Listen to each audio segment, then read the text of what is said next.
A gondolatok folyamatosan ott gomolyogtak a fejemben, de tudtam, hogy senki sem értene meg. Az egyedüllét teljesen összeroppantott. Kívülről nézve mások mindig is erősnek és életvidámnak gondoltak, mert elfedtem a gyengeségeimet.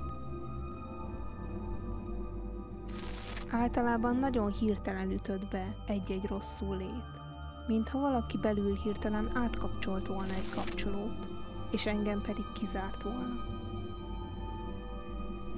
A rohamok után a testem és az izmaim teljesen elgyengültek.